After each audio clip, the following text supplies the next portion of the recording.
예수님께서 그리스도이심을 믿는 사람, 하나님께로부터 난 사람, 이런 사람들은 하나님을 사랑하고 또 서로를 사랑합니다. 비록 핍박을 당하고 날마다 패배하는 것 같은 세상의 삶을 살지라도 바로 이런 사람들이 세상을 이기는 사람들이 됩니다. 이 말씀을 믿는 우리도 하나님을 사랑하고 또 서로 사랑함으로 오늘 우리가 서 있는 이 세상을 이기는 성도가 되기를 바랍니다. 요한 1서가 기록될 때 로마의 황제는 도미티아누스라는 사람이었습니다. 도미티아누스는 자신을 신격화하는, 우상화하는 일에 아주 열심히 있었습니다. 황제를 부를 때 자신을 부르는 호칭을 이렇게 법으로 정했는데요. 주인이시며 신이신 도미티아누스입니다. 그러니까 황제를 만나면 그 앞에 절하고 인사할 때 나의 주요, 나의 신 도미티아누스 황제폐하라고 불러야 했습니다. 이것은 황제를 향한 신앙 고백이죠. 기독교식으로 말하면 나의 주님이시며 하나님이신 도미티아누스가 되는 거죠. 당연히 기독교인들의 반발이 있었습니다. 성도들에게 주님이시며 하나님이신 분은 오로지 예수 그리스도 한 분뿐이시기 때문입니다. 또 이 황제는 로마의 신화를 정말 좋아했는데요. 그래서 로마 시내 곳곳에 신상을 만들고 숭배를 강요하는 명령을 내렸습니다. 옛 바빌론 제국의 지배자들과 마찬가지였습니다.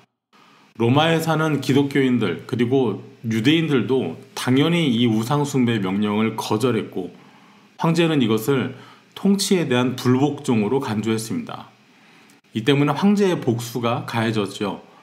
로마에 사는 유대인들은 예루살렘 성전이 너무 멀어서 가지 못하니까 매년 헌금을 모아서 예루살렘으로 보내고 있었습니다. 그런데 이 헌금을 예루살렘이 아니라 황제 개인에게 바치라는 명령을 내렸습니다. 당연히 유대인들의 저항이 있었죠.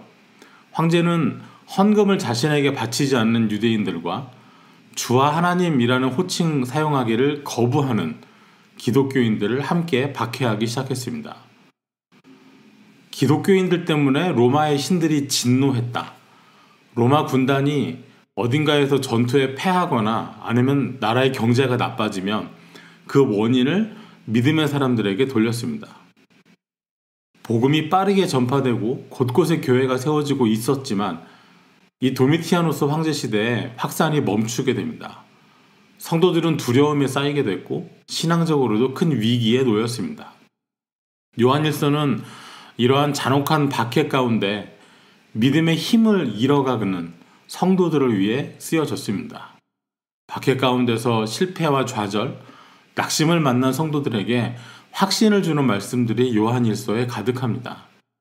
오늘 본문은 하나님으로부터 난 믿음을 소유한 사람들이, 그래서 서로 사랑하는 사람들이 결국은 세상을 이기게 될 것이라는 말씀을 전합니다. 우리가 하나님을 믿을 수 있는 것은 우리가 하나님께로부터 났기 때문입니다. 하나님의 사랑은 우리 모든 선택과 행동보다 앞서 있습니다. 하나님의 택하심이, 하나님의 사랑이 먼저입니다.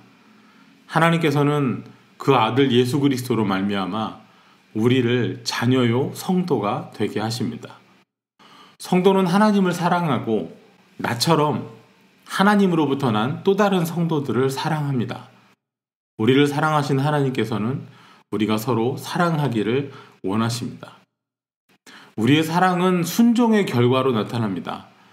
우리가 믿음 안에서 순종하며 살아갈 때 우리는 말씀대로 하나님을 사랑하고 이웃을 사랑하는 삶을 살아냅니다. 그리고 이러한 순종과 사랑의 삶을 성령께서 돕고 계십니다. 우리 5장 1절 말씀을 다 함께 읽어보면 좋겠습니다. 예수께서 그리스도이심을 믿는 자마다 하나님께로부터 난 자니 또한 낳으신 이를 사랑하는 자마다 그에게서 난 자를 사랑하느니라. 예수께서 그리스도이심을 믿는 자라고 하였습니다. 그리스도인, 기독교인이 어떤 사람들인가? 이 정의를 먼저 분명히 할 필요가 있습니다. 교회 다니는 사람, 기도하는 사람, 찬양하는 사람, 그보다 가장 먼저 가장 밑바탕의 뿌리가 되는 것은 예수께서 그리스도이심을 믿는 사람입니다. 나사렛 예수, 바로 그가 하나님께서 기름 부으신 메시아, 곧 그리스도임을 믿는 사람이 그리스도인입니다. 예수는 그리스도다. 이 말에는 예수님은 하나님의 아들이시고 죽으셨으나 부활하셨으며 모든 죄를 도말하심으로 우리 죄는 사하여지고 우리가 하나님의 자녀가 되었다는 구원의 사건이 압축되어 있습니다. 예수께서 그리스도이심을 신뢰하는 것, 이것이 믿음입니다. 이 믿음은 하나님께서 주시는 선물입니다. 우리가 생각을 거듭하고 연구해보고 통계를 내보고 내리는 결론이 아닙니다. 우리의 믿음은 우리 스스로의 통찰의 결과가 아니라 성삼위 하나님께서 우리 안에서 역사하시는 결과입니다. 이것저것 따져보니까 예수를 믿는 것이 가장 좋겠다, 나에게 유익하겠다, 그 결과로 예수를 주로 시인하고 그리스도라 고백할 수 있는 것이 아닙니다. 믿음은 우리 스스로 이룬 고민의 결과가 아니라 하나님이 주시는 선물입니다. 그래서 성도는 하나님으로부터 태어납니다. 여러분은 하나님께로부터 난 사람들입니다. 그래서 우리는 하나님을 아버지라고 부릅니다. 이 사실에 감사하고 또 감격해야 할 줄 믿습니다. 이 믿음은 형제 자매들에 대한 사랑으로 이어집니다. 이는 낳으신 이에 대한 사랑이 또한 그에게서 난 자들에 대한 사랑이기 때문입니다. 하나님에 대한 사랑과 형제 사랑은 뗄 수 없이 하나로 이어져 있습니다. 우리에게는 한 분, 하나님 아버지로부터 난 또 다른 형제 자매가 있습니다. 참된 성도는 한 분 아버지를 모신 형제 자매들을 사랑합니다.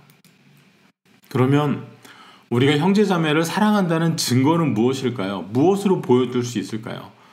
누군가를 사랑하는지 미워하는지 알려면 말과 행동을 보면 나타나죠. 따뜻한 말을 해주고 좋은 말하고 사랑의 말을 하고 좋은 것, 맛있는 것 함께 나누려고 하고 배려합니다. 그런데 성도의 사랑은 사람과 사람 사이에서만 일어나는 일이 아닙니다. 우리끼리만의 사랑이 아닌 것입니다. 이 사람과 저 사람 사이만의 관계가 아닙니다. 성도와 성도 사이에는 하나님이 계십니다. 성도들 간의 사랑은 이 성도와 저 성도만 있는 것이 아니라 그 사이에 하나님이 계시는 사랑의 관계입니다. 내가 하나님 아버지의 자식이듯이 저 성도 역시 아버지 하나님의 사랑을 받는 자식으로 인정하고 사랑하는 것이죠. 그래서 2절 말씀에 우리가 하나님을 사랑하고 그의 계명들을 지킬 때 이로써 우리가 하나님의 자녀를 사랑하는 줄을 아느니라.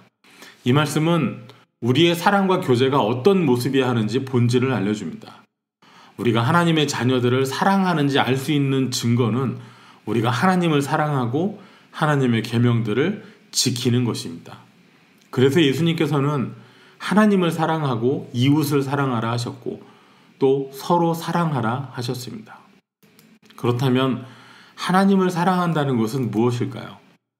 하나님을 사랑하는 것은 이것이니 우리가 그의 계명들을 지키는 것이라 그의 계명들은 무거운 것이 아니로다.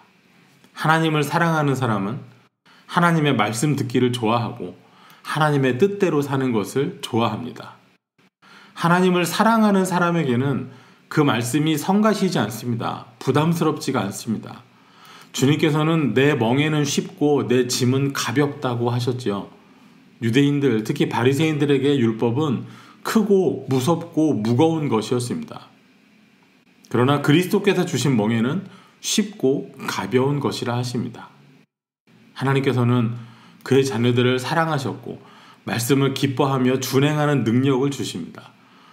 혹 하나님의 뜻에 충족하지 못하더라도 우리를 은혜로 덮어주십니다. 그래서 그의 계명은 무거운 것이 아니게 됩니다. 우리는 하나님의 자녀가 되기 위한 조건으로 계명을 잘 지키는 것이 아니라 하나님의 자녀가 되어 사랑하는 마음으로 순종을 통해 계명을 지키게 됩니다. 그래서 무겁지 않고 가볍습니다. 무릇 하나님께로부터 난 자마다 세상을 이기느니라. 세상을 이기는 승리는 이것이니 우리의 믿음이니라. 이 요한 1서를 받아서 처음 읽는 성도들에게 이 말씀은 정말 눈물겨운 말씀이었다고 합니다. 당시 성도들은 날마다 지고 있었기 때문입니다. 매일매일의 삶이 패배의 연속이었고 굴욕을 당하고 빼앗기는 사건이 일어나고 있었기 때문입니다. 세상을 이기느니라. 여기서 말하는 세상은 하나님께서 지으신 아름다운 세상을 말하는 것이 아닙니다. 하나님이 세상을 이처럼 사랑하사 독생자를 주신 그때 말하는 세상이 아닙니다. 믿음의 사람들에게 너무나도 적대적인 그날의 현실이었습니다. 황제를 향해 주라고 고백하기를 거절하고 황제가 우리의 하나님이라고 부르기를 거절하고 오직 십자가에 죽으신 예수가 우리의 주요 우리의 하나님이라 고백할 때 박해를 당하는 바로 그 세상이었습니다. 체포를 당하고 묶이고 끌려가고 갇히고 매를 맞는 것은 이긴 사람들의 모습이 아니었습니다. 세상 안에서 성도들은 날마다 지고 있었습니다. 그러나 오늘 본문은 말하기를 우리의 믿음이 세상을 이기는 승리가 된다고 말합니다. 하나님으로부터 난 사람들이 세상을 이긴다고 합니다. 5절 말씀에 예수께서 하나님의 아들이심을 믿는 자가 아니면 세상을 이기는 자가 누구냐 하였습니다. 예수를 주라 시인하고 하나님의 아들, 곧 하나님이심을 믿는 자가 아니면 대체 세상을 이기는 사람이 누구란 말이냐? 믿는 자가 곧 이기는 자입니다. 여기서 말하는 이김은 마지막 날 심판의 날에 주어지는 최종적인 승리가 아닙니다. 이기는이라는 말씀은 계속해서 세상 안에서 살아가는 매일매일의 삶 속에서 하루하루 이겨나가는 그 이김을 말합니다. 믿음의 싸움이 날마다 일어납니다. 그리고 이 믿음의 싸움, 이 선한 싸움에 예수 그리스도로 말미암는 하나님의 능력이 주어집니다. 이것은 한번 크게 싸워서 이기면 끝나는 한판 승부가 아닙니다. 매일매일의 영적인 싸움에서 승리를 경험해야 하는 것이죠. 그러나 이 싸움이 어렵지만은 않은 것이 우리에게는 이미 이기신 주님이 계십니다. 요한복음 16장 33절입니다. 이것을 너희에게 이르는 것은 너희로 내 안에서 평안을 누리게 하려 함이라. 세상에서는 너희가 환난을 당하나 담대하라. 내가 세상을 이기었노라. 이기신 주님을 쫓아서 세상 안에 하루하루 승리하는 저와 여러분 되시기를 바랍니다.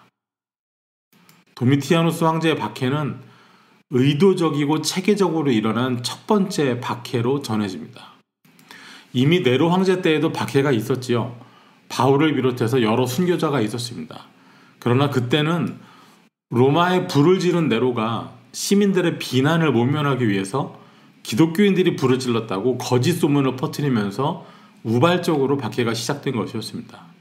그러나 도미티아누스 황제의 박해는 황제를 주님이라고, 황제를 하나님이라고, 황제를 향해서 신앙 고백하라는 명령을 거부한 것 때문에 시작이 됐고 로마의 사법 체계가 작동한 체계적인 박해였습니다. 그만큼 혹독했습니다. 성도들은 오직 예수가 우리의 주요, 우리의 하나님이라 고백하였고 예수가 그리스도라는 신앙 고백을 걸고 날마다 믿음의 싸움을 하였습니다. 성도들은 지는 것 같았습니다. 세상에서 가장 강한 제국 로마의 박해를 이길 수 있는 길은 없어 보였습니다. 그러나 예수를 주라 시인하고 예수를 하나님이시라 믿으며 예수를 그리스도라 믿는 사람들, 곧 하나님께로부터 난 사람들이 세상을 이긴다고 성경은 말합니다. 지금 우리가 사는 세상은 요한 일서를 받아든 성도들이 사는 세상과는 많이 다르지요. 이제 우리는 누군가를 주라 고백하라고 하나님이라고 부르라고 강요당하지는 않습니다. 믿음 때문에 손해보는 것보다 오히려 믿음이 있어서 이익을 보는 상황도 만나곤 합니다. 하지만 그렇다고 해서 이 모든 상황들이 신앙적인 싸움이 없어진 세상이 됐다는 뜻은 아닙니다. 여전히 세상 안에서 성도는 믿음의 싸움을 합니다. 영적인 전투가 날마다 일어나고 지금도 혈과 육의 씨름이 아닌 영혼의 씨름이 날마다 일어납니다. 세상 안에서 일어나는 싸움에 양상이 바뀌었을 뿐이죠. 이제는 성도를 칼로 위협하지 않습니다. 대신에 신앙보다, 믿음보다 더 가치 있어 보이는 것들로 미혹을 하지요. 성경적인, 그래서 교회가 오랫동안 따르며 지켜온 교회의 가치들은 세상의 흐름에서는 뒤처지고 시대에 어울리지 않는 옛것으로 여겨지기도 합니다.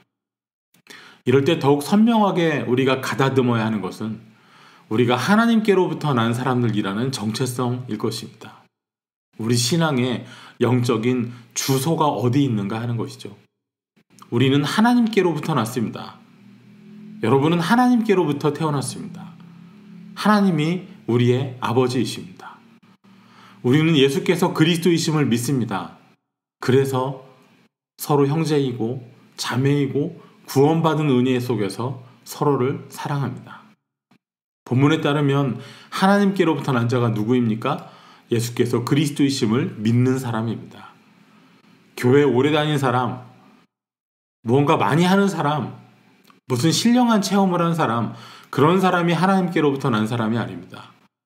예수께서 하나님의 아들이시고 우리의 모든 죄와 허물을 뒤집어 쓰시고 대신 십자가에 죽으시고 또한 부활하셨음을, 세례의 물로써 상징되는 예수님의 오심과 피로써 드러난 예수님의 죽으심과 부활을 믿는 사람이 바로 하나님께로서 난 사람입니다. 오늘 본문 6절입니다. 이는 물과 피로 임하신 이시니 곧 예수 그리스도시라. 물로만 아니요 물과 피로 임하셨고 증언하는 이는 성령이시니 성령은 진리니라. 오늘 본문 말씀 안에 머무르다 보면 자연스럽게 발걸음이 이어지는 복음서의 말씀이 있습니다. 마가복음 12장 30절과 31절입니다. 내 마음을 다하고 목숨을 다하고 뜻을 다하고 힘을 다하여 주 너의 하나님을 사랑하라 하신 것이요.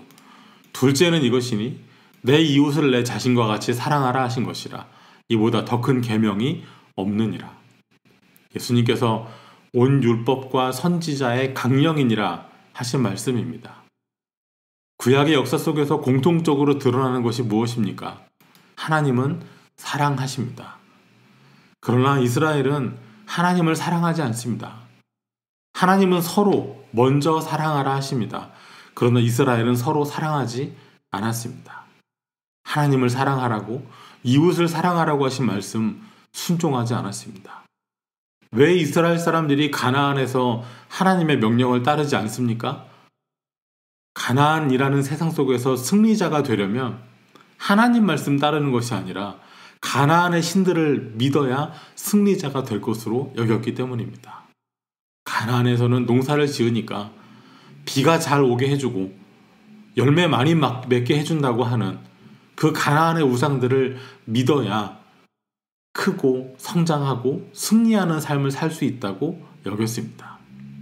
그러나 오히려 이스라엘은 그 때문에 이기지 못하고 그것 때문에 패배하고 패망해버리고 말았습니다.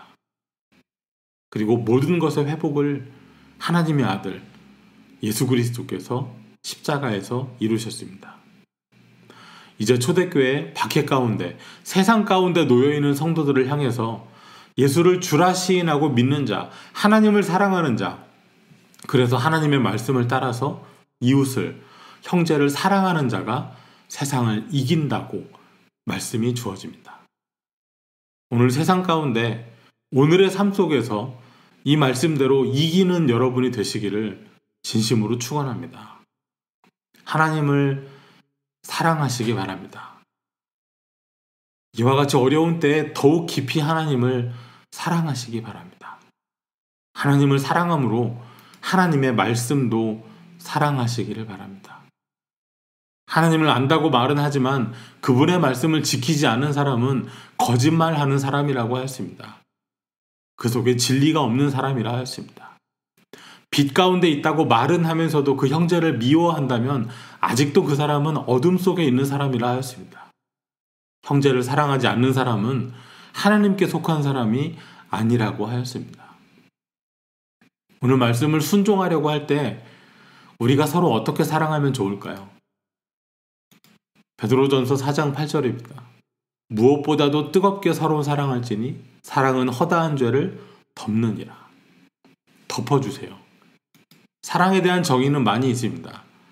성경에서도 하나님의 사랑, 예수님의 사랑, 성도가 받고 또 주어야 하는 사랑이 여러 곳에 나타나 있습니다. 여러 정의 중에서 이 허다한 죄를 덮는다는 말씀을 손꼽아 나누고 싶습니다. 베드로 역시 고난 중에 있는 성도들을 향해 서신을 썼습니다.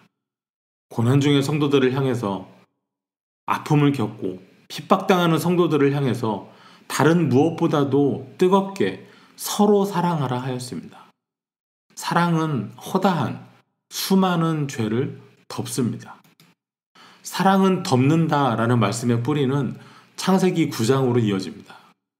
창세기 9장에는 홍수가 끝난 이후 노아 가정에서 일어난 사건 하나가 기록되어 있습니다. 기억하실 것입니다. 홍수 후에 방주에서 나온 노아가 포도나무를 기릅니다. 포도주를 마시고 취해버렸습니다. 술에 취한 노아가 장막 아니었다고는 해도 벌거벗고 쓰러져 있습니다. 이 모습을 함이 보았습니다. 아버지의 보순 몸, 하체를 본다는 것은 자식으로서는 감히 해서는 안 되는 일이었습니다. 그것이 아버지에 대한 존중이었고 도리였고 사랑이었습니다. 그러나 함은 벗은 아버지를 그냥 내버려 두고 나왔습니다. 그리고 그것을 다른 형제들에게 이야기하기까지 했습니다. 그러나 이 소식을 들은 셈과 야벳은 아버지가 취해서 벌거벗고 쓰러져 있는 장막 안으로 들어가 옷을 가져다가 어깨 높이로 둘이 펼쳐서 들고 뒷걸음질을 쳐서 아버지를 덮어드렸습니다. 조금이라도 아버지의 벗은 몸을, 그 허물을, 부끄러움을 보지 아니려는 것이었습니다. 창세기 9장 23절입니다. 셈과 야벳이 옷을 가져다가 자기들의 어깨에 메고 뒷걸음쳐 들어가서 그들의 아버지의 하체를 덮었으며 그들이 얼굴을 돌이키고 그들의 아버지의 하체를 보지 아니하였더라. 사랑은 허다한 죄를 덮습니다. 완벽하고 흠이 없고 사랑받기에 충분한 자격을 갖췄기 때문에 사랑하는 것이 아닙니다. 흠이 있고 부족해요. 때로는 수치스럽고 부끄러워요. 하지만 사랑합니다. 그러면 덮어주는 것입니다. 우리가 하나님으로부터 받은 사랑도 이와 같았습니다. 우리가 완전해서, 충만해서, 신실해서 우리를 사랑하신 것이 아니었습니다. 우리의 죄와 허물은 예수 그리스도의 보혈로 덮어주셨습니다. 주님께서 우리의 죄를, 우리의 허물을 덮어주시지 않았다면 우리는 하나님의 자녀로 설 수 없었습니다. 덮어주세요. 여러분의 형제, 자매, 이웃의 허물을 덮어주세요. 한 교회 안에서 좁은 사회에서 오랫동안 알고 지내면 당연히 서로를 잘 알게 되지요. 서로의 좋은 점도 알지만 서로의 안 좋은 점도, 허물도, 때로는 약점도 알게 될 것입니다. 덮어주세요. 성도들이 핍박을 받던 때 성경은 사랑을 강조했습니다. 제국의 시대, 박해의 시대, 로마의 칼과 창의 위협을 받으며 날마다 고난받고 싸움의 패배에서 끌려가는 성도들을 향해서 성경은 믿음으로 세상을 이길 수 있다고 말합니다. 베드로전서 4장 1절에 이런 말씀이 있습니다. 그리스도께서 이미 육체의 고난을 받으셨으니 너희도 같은 마음으로 갑옷을 삼으라. 이는 육체의 고난을 받은 자는 죄를 그쳤음이니. 성도들에게는 진짜 갑옷이 필요해 보입니다. 박해에 저항하고 승리하기 위해, 아니 최소한 살아남기 위해서는 갑옷과 칼이 필요해 보입니다. 그러나 예수님과 같은 마음으로 갑옷을 삼으라 하였습니다. 예수님 마음이 무엇입니까? 기꺼이 고난받고 낮아지고 십자가에 죽으시는 것이죠. 바로 그 예수님 마음이 우리의 갑옷이어야 한다고 말하는 것입니다. 세상을 이기는 승리는 칼과 갑옷에서 오는 것이 아니라 예수께서 하나님의 아들이심을 믿는 믿음에 있다는 것입니다. 오늘 코로나의 세상을 사는 우리에게도 필요한 것이 많아 보입니다. 우리에게도 싸울 수 있는 칼이 있으면 좋겠고 우리에게도 막아줄 수 있는 갑옷이 있으면 좋겠습니다. 그래서 이기면 좋겠습니다. 하지만 성경은 우리에게도 같은 말을 합니다. 여러분은 하나님께로부터 난 하나님의 아들, 딸들입니다. 하나님 아버지를 사랑하세요. 함께 자녀된 형제 자매를, 성도들을 사랑하시기 바랍니다. 사랑하되 덮어주시기 바랍니다. 말씀을 따르고 믿음을 가지시기 바랍니다. 여기에 오늘 말씀이 우리에게 증거하듯 세상을 이기는 승리가 있습니다. 기도하겠습니다. 하나님 감사합니다. 예수께서 그리스도이심을 믿습니다. 이 믿음을 우리에게 주셨고 하나님의 자녀가 되는 은혜를 주셨습니다. 아버지 하나님을 더욱 사랑하게 하옵소서. 한 분 하나님을 아버지로 모신 우리 성도들을 서로 덮어주며 사랑하게 하시고 우리에게 주신 계명을 생명의 말씀을 잘 지키게 하여 주옵소서. 세상의 무거운 짐을 벗고 쉽고 가벼운 주님의 말씀을 택하게 하옵소서. 하나님께로부터 난 사람들이 세상을 이긴다 하셨으니 주여 우리로 하여금 우리가 서 있는 이 세상을 말씀을 힘입어 믿음으로 이기게 하여 주옵소서. 예수님 이름으로 기도하옵나이다. 아멘.